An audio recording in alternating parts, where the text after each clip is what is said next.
രണ്ടാമത്തെ പാഠഭാഗം ഒരു ടിപ്പണിയാണ്. ടിപ്പണി ഹതാശാസെ ഏക് വ്യക്തി ബൈഠ് ഗയാ താ.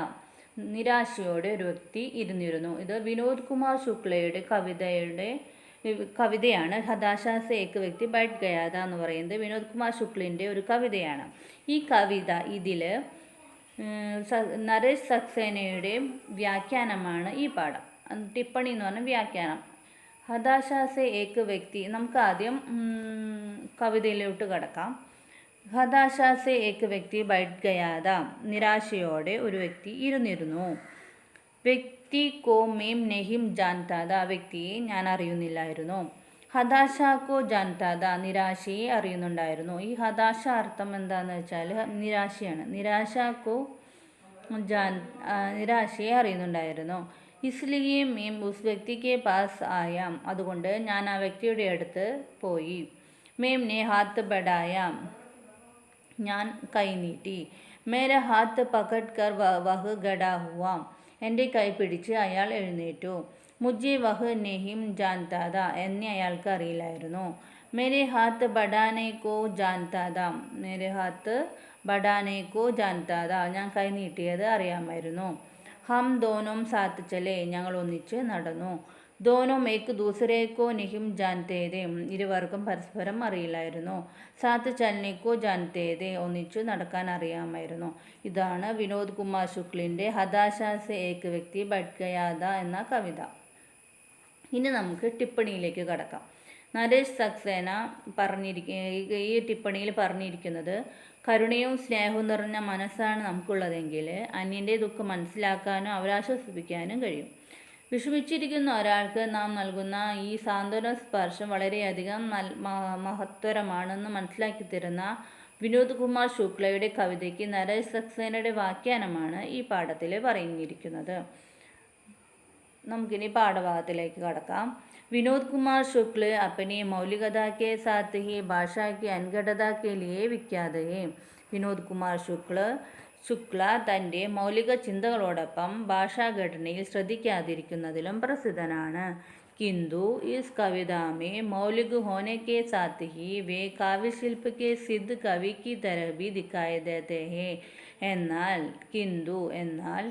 इस कविता में ഈ കവിതയിൽ മൗലിക ഹോനക്കെ സാത്ത് ഹി മൗലിക ചിന്തകനാകുന്നതോടൊപ്പം തന്നെ വേ കാവ്യശില്പക്കെ അദ്ദേഹം കാവ്യശില്പത്തിൻ്റെ സിദ്ധ കവി കഴിവുറ്റ കവിയെ പോലെ തന്നെ കി തരഹ് ബി കവിയെ പോലെ തന്നെയും ദിക്കായി ദേത്തെ ഹേ കാണപ്പെടുന്നു.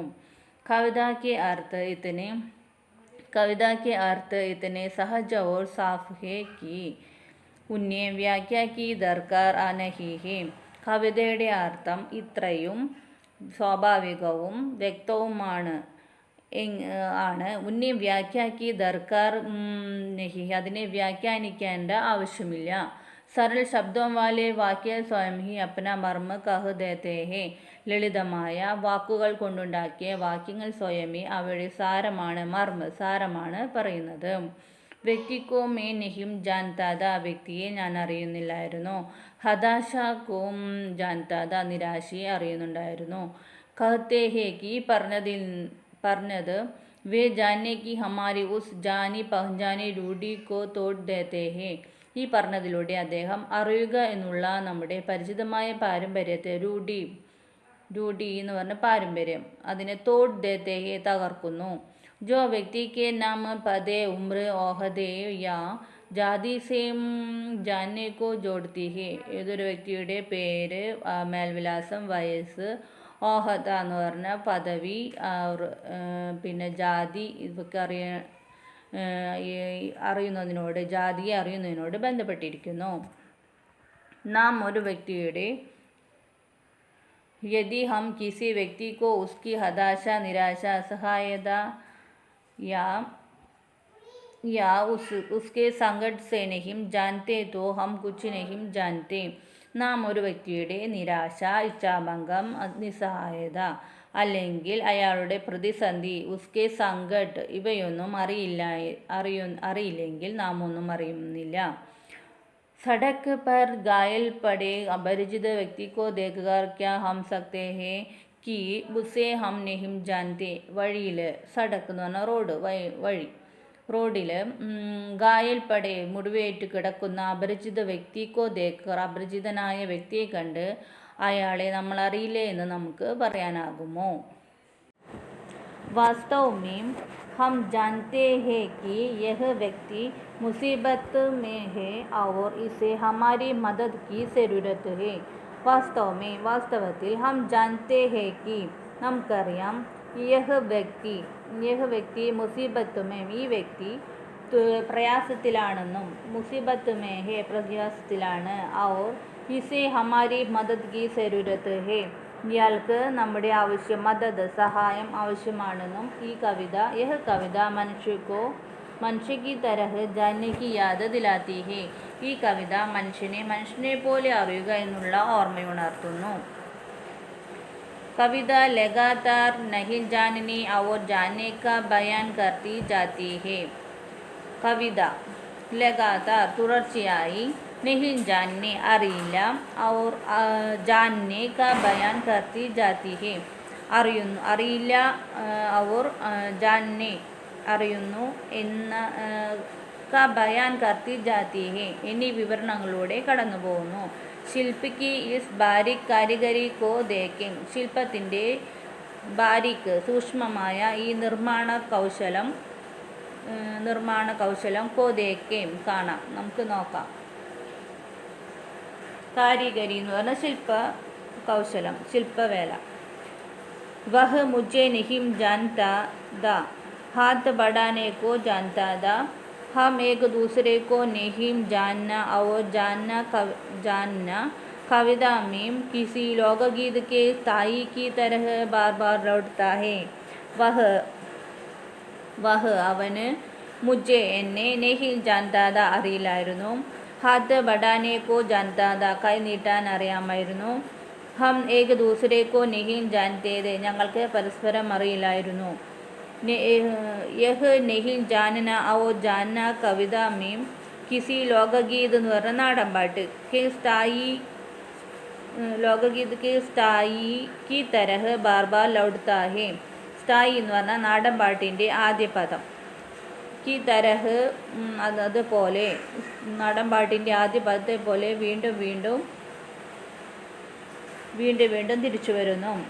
ഞങ്ങൾക്ക് പരസ്പരം അറിയില്ലായിരുന്നു, ഒരുമിച്ച് നടക്കാൻ അറിയാമായിരുന്നു. ഈ അറിയില്ലായ്മയും അറിയലും കവിതയിൽ, യഹ് नहीं जानना और जानना ഈ അറിയില്ലായ്മയും അറിയലും കവിതയിൽ ഏതോ ഒരു നാടൻപാട്ടിൻ്റെ ആദ്യ പദത്തെ പോലെ വീണ്ടും തിരിച്ചു വരുന്നു. गद्य में लिखी हुई किसी कविता में लिरिकल या गीतात्मकता का बोध इस खूबी के साथ हिंदी की इस कविता में आया है, याद नहीं आ रहा. ഗദ്യത്തിൽ എഴുതിയത് കിസി കവിതാമീം ഗദ്യത്തിൽ എഴുതിയ ഏതെങ്കിലും കവിതയിൽ വരികളുടെയോ, ലിറിക്കൽ എന്ന് പറഞ്ഞ വരികളുടെയോ, ഗാനാത്മകതയുടെയോ ബോധ് പ്രത്യേകത, ഇസ് കൂബി കെ സാത്ത് ഈ മേന്മയോടൊപ്പം, ഗൂബി എന്ന് പറഞ്ഞ മേന്മയോടൊപ്പം, ഹിന്ദിക്ക് കിസ് കവിതാമേ ഹിന്ദിയിലെ ഏതെങ്കിലും കവിതയിൽ ഉണ്ടായിട്ടുണ്ടോ എന്ന് യാദ് നെഹിം ആരഹ ഓർമ്മ വരുന്നില്ല.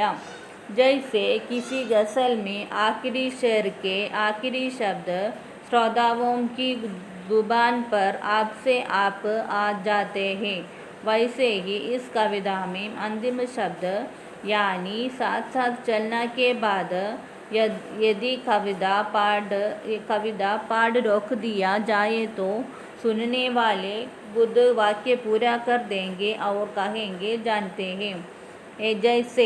जैसे किसी गज़ल में ഏതെങ്കിലും ഗസലിൻ്റെ ആക്കിരി ഷേർ കെ, ആക്കിരി എന്ന് പറഞ്ഞാൽ അവസാനത്തെ, ഷേർ എന്ന് പറഞ്ഞാൽ ഈരടിയുടെ ആക്കിരി ശബ്ദ അവസാന വാക്കും, ശ്രോതാവും കി സുബാൻ പർ ശ്രോതാക്കളുടെ സുബാൻ എന്ന് പറഞ്ഞാൽ നാവിൽ, സുബാൻ പർ ആപ്സെ ആപ്പ് സ്വയം, ജാത്തെ ഹേ വരാറുള്ളതുപോലെ, ഇസ് കവിതാമീം ഈ കവിതയിലെ അന്തിമ ശബ്ദ അവസാന വാക്ക്, वैसे ही इस कवि अंतिम शब्द यानी साथ साथ चलना, അതായത് ഒരുമിച്ച് നടക്കുക കഴിഞ്ഞ് കവിത കഴിഞ്ഞതിന് ശേഷം സാത്ത് സാത്ത് ചലന കെ ബാദ് അതിന് ശേഷം യദി കവിത പാഠ് രോക്ക് ദിയ കവിതാ പാരായണം അവസാനിച്ചിരുന്നെങ്കിൽ ജായേത്തോ അവസാനിച്ചിരുന്നെങ്കിൽ രോക്ക് ദിയ ജായേത്തോ അവസാനിച്ചിരുന്നെങ്കിൽ സുനനെ വാലെ കേൾവിക്കാർ സ്വയം ഗുദ് എന്ന് പറഞ്ഞാൽ സ്വയം വാക്യ പൂരാ കർ ദേങ്കെ ഔർ കഹേങ്കെ സ്വയം അറിയാമായിരുന്നു എന്ന വാക്യം പൂർത്തിയാക്കുകയും പറയുകയും കഹേങ്കെ പറയുകയും ചെയ്യുമായിരുന്നു. ജാൻതേത്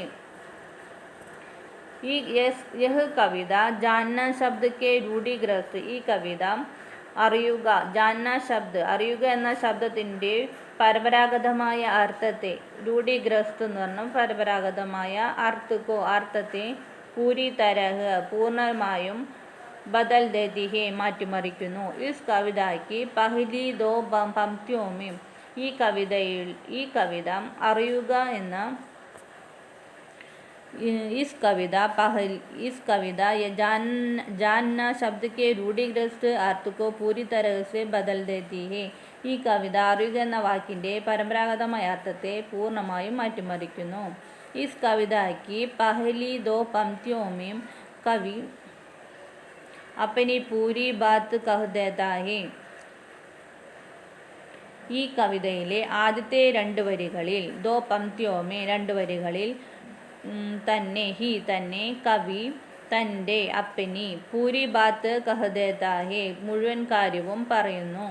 ശേഷ് പംക്തിയാം ഉസേ കഹേ ഗയേ കോ ശേഷമുള്ള വരികൾ ആ പറഞ്ഞവയെ ഉസേ കഹേ ഗയേ കോ ആ പറഞ്ഞവയെ ഔർ സഗൻ ഉറപ്പുള്ള ഔർ ഗഹരാ കർത്തി ആഴമുള്ളതും ആക്കുന്നു ഉറപ്പുള്ളതും ആഴമുള്ളതുമാക്കുന്നു. യഹ് കർത്തി സന്ദേശ് ഹേക്ക് സന്ദേശം എന്താണെന്ന് വെച്ചാൽ ദോ മനുഷ്യ കെ ബീച്ച് കവിതാ കാ സന്ദേശ് ഹേക്ക് ഗഹര കർത്തി ഹേ സന്തോഷം ആഴമുള്ളതാക്കുന്നു. കവിതാ കാ സന്ദേശ് ഹേക്ക് കവിതയുടെ സന്ദേശം എന്താണെന്ന് വെച്ചാൽ दो मनुष्यों के बीच मनुष्यता का एहसास यानी मानवीय संवेदना होना ज़रूरी है. രണ്ട് മനുഷ്യരുടെ ഇടയിൽ മനുഷ്യത്വം എന്ന ദോ മനുഷ്യോം കെ ബീച്ച് രണ്ട് മനുഷ്യരുടെ ഇടയിൽ മനുഷ്യത കാ എഹ്സാസ് മനുഷ്യത്വം എന്ന എഹ്സാസ് തോന്നൽ യാനി അതായത് മാനുഷിക പരിഗണന മാനവീയ സംവേദന എന്ന് പറഞ്ഞാൽ മാനുഷിക പരിഗണന ഉണ്ടാകേണ്ടത് ഹോന സരൂരി ഹേ ഉണ്ടാകേണ്ടത് അത്യാവശ്യമാണ്. ജാൻകാരിയാം സരൂരി നഹി ഹേ അറിവുകൾ അത്യാവശ്യമല്ല. ഇതാണ് കവിതയുടെ സന്ദേശം. കിന്തു യഹ് സന്ദേശ് കവിതാമി ഉപദേശ് കി തരഹ് നഹി മാത പക്ഷേ കിന്തു എന്നാൽ ഈ സന്ദേശം കവിതയിൽ ഉപദേശോ കി തരഹ് നഹി മാത ഉപദേശമായി വരുന്നില്ല.